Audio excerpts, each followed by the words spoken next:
皆さんごきげんよう、上川薫です。今回取り上げる話題は自民党総裁選です。総裁選それ自体はまだ始まってはいませんが、推薦人20人を集め終わった人の出馬表明といったものも行われているので、現状を確認しつつ、注目人物の発言を見ておきましょう。自民党総裁選出ようとしている人たちの一覧がこちらです。NHK が作っているものに右下、青山氏を私が手作りで加えています。このうち、すでに推薦人20人に目処が立ち、出馬もしくは出馬表明する予定がある人は、上の段であれば、石破氏、上川氏、小泉氏、河野氏、小林氏、下の段であれば、高市氏、林氏、茂木氏といった面々となります。ちなみに上段の加藤元官房長官と下の段、斉藤経済産業省についても推薦人が集まっているのではないかという話もあるので、今後出馬表明といった可能性もあります。ただこれだけの人たちが自民党総裁選に出てくると、もうさすがにいいかなという感じはします。このようにして多くの人たちが自民党総裁選に出てくるようになったのは、岸田総理の進めた派閥解消せよという呼びかけが大きく影響しています。派閥の領袖と呼ばれる人物がある程度の調整をして、自分の派閥の中からは誰々にしよう、もしくは別の派閥を話し合って統一候補といったものを立てるような動き、今回はそのようなものが起こってはいません。明確な形として派閥が残っている麻生派から河野氏が出ているので、それ以外についてはかなりばらけた感じとなっています。それだけに多くの人たちが出るわけですが、私はそのこと自体は前向きに捉えています。論戦を聞くという意味においては、非常に時間もかかるだろうなと思うわけですが、少なくとも我こそはと思う人たちのそれぞれの個性を見る機会が生まれるのは良いことです。ちなみに推薦人20人については、どうしても他の立候補者との取り合いといったものが発生しており、なかなか簡単に人は集まらないと言われています。例えば、青山氏の場合だと、多くの人たちから支持を受けていると本人は話していましたが、同時に他の立候補者の引き抜きなどに遭い、なかなか20人が集まりそうもないような話になっています。何しろ自民党総裁になるということは、その人が総理大臣になる、そうした道ができています。総裁選において勝ち馬に乗りたい議員の人たちもたくさんいるわけなので、誰の推薦人になるかというのもそれぞれの議員の思惑がかなり入り乱れているものです。この動画を収録している時点においては、茂木氏と林氏が推薦人20人を集めて総裁選に出る話をしています。詳しい政策については今後続々と出てくるでしょう。ただ、そのような個別の政策に話が及ぶと早くも失言をしている人がいます。石破氏は金融所得課税について言及しました。私はこれは現時点においては全く不適切な話だと思っています。というのも、金融所得課税というのは貧富の格差縮小問題の中で出てくる話です。なぜかといえば、お金持ちであればあるほど金融所得が多く、そして金融所得というのは税率は 20% 程度です。一般的な所得税の場合においては、累進課税であり、収入が増えれば増えるほど税率は上がっていくものです。ところが、金融所得であれば 20% なわけですから、お金持ちの人であればあるほど、お金をどこから持ってくるか、収入として給与や不動産収入よりも株式等の売却益や配当や分配金といったものを重視し、節税になっているわけです。ところが石破氏はそうしたお金持ちの人が金融所得を活用することにより、より多くの見入りを得ていることに関して説明が不十分でした。さらに、金融所得課税について増税というワードを使うということは、現在多くの人たちが参入するきっかけとなった旧 NISA、新 NISA、この2つの制度について、あたかもやめてしまうのかなという誤解を生みかねないような説明の足りなさでした。これに関してはインターネット上では非常に有名な拡散話として、タレントのユークリンがこんなにお得な制度みたいなものを作るということはきっと政府の何か陰謀に違いない。私はこんなものに騙されませんよというような話をして、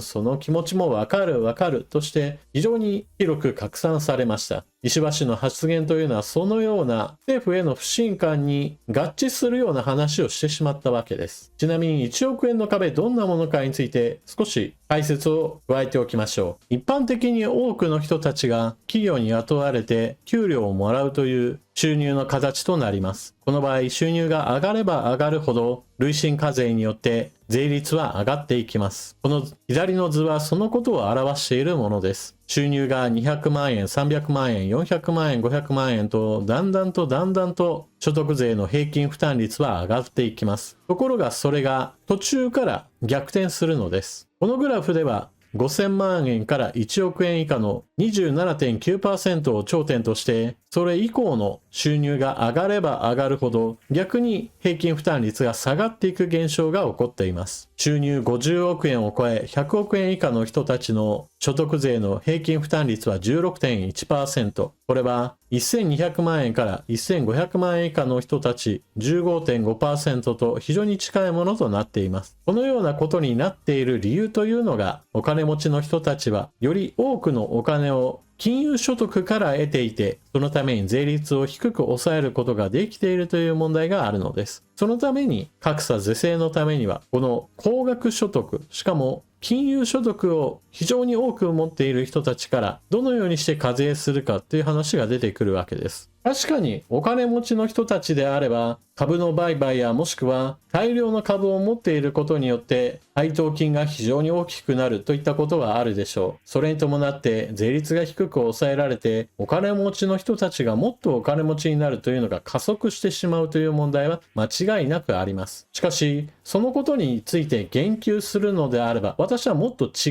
う手法を取るべきだと思います。少なくともネーミングとしては、お金持ちに対する増税というようにして、誰を対象にしているかというのを明確にすべきです。金融所得について増税しますよといえば、株をしている人であれば全員かなと思うのは、これは受け止め方としては当然の成り行きだと思います。そして新NISAについてどうなるかというのを不安に思わせることは、これは株式市場に対しても非常にマイナスの情報発信の仕方です。なので、もしもこの問題について正面から取り組むのであれば、先ほども述べたような誰を対象にして増税するかといったことを明確化するとともに、新NISAについてはこれを撤廃しないということをはっきりと分からせるためにも逆に減税を強化すべきだと思います。こちらは新NISA制度についての概略図、積立投資枠、成長投資枠、それぞれ年間の投資枠が120万円、240万円合わせて年間で360万円、それが累計で1800万円までの総額内において投資できるというものです。その投資したものについての売却利益、配当、分配金について金融所得課税 20.315% が非課税となります。これは自分の老後において自分が働くのではなく自分の資産によって働いてもらおうという長期分散積立方式の王道の投資を行う場合においてはほとんどの人たちにとって非常に有効な制度です。ただし、これで十分かと言われると私はもうちょっと踏み込んでも良いかなと思っていて、年間の投資枠の金額については変えずに、総額については今の2倍3600万円程度は制度として拡充した方が良いのではないかと思います。そのような制度設計をした上で、先ほども述べたような1億円の壁、この問題に対する対処として、高額な金融所得を持っている人たちに対する累進課税などを検討するというのは私は一つの手だと思います。ちなみに石破氏が金融所得課税の増税について言及したことによって、その他の立候補予定の人たちから今はそのような議論をするタイミングではないといった感じで完全に反対の意見が出ています。まあそれはそうでしょう。情報発信の仕方も非常に悪いものでしたから、完全に株安政策を取るのかなというような捉え方をされたとしても全く不思議ではなかったからです。このように今は候補者だからという感じで次々と政策について話すこともできるわけですが、同時に総裁になったらあなた総理になるんですよ、それを国政に持ち込むんですかという具合にして政策一つ一つについての言及も始まろうとしています。私はこれ自体は非常に良いことだと思います。これが野党の党首選などの場合であれば実現できるかどうかは全く無関係にものすごいぶっ飛んだ政策といったものを言ったとしても、対して止められることも批判されることもなく押し通してしまうといった貢献もあり得るものです。自民党総裁選においてはそのようなことはできないわけなので、まともな議論へと収束しようとしています。ただし、自民党の総裁選ですから、一般国民にしてみれば投票権はありません。あくまでも自民党の党員の人たちの投票に基づいて誰が決まるかといったところに影響が出るだけです。さらには一般の党員の手の届かないところ、特に議員票についてはそれぞれが誰を総裁にすれば自分がポストを得られるかといった後々のことも考えての行動が出てきますから、日本のためにというその論点を決して忘れないでほしいものです。ちなみに私が石破氏について批判的なのは、私自身鳥取で育ちましたし、石破氏の地元は鳥取県選挙区です。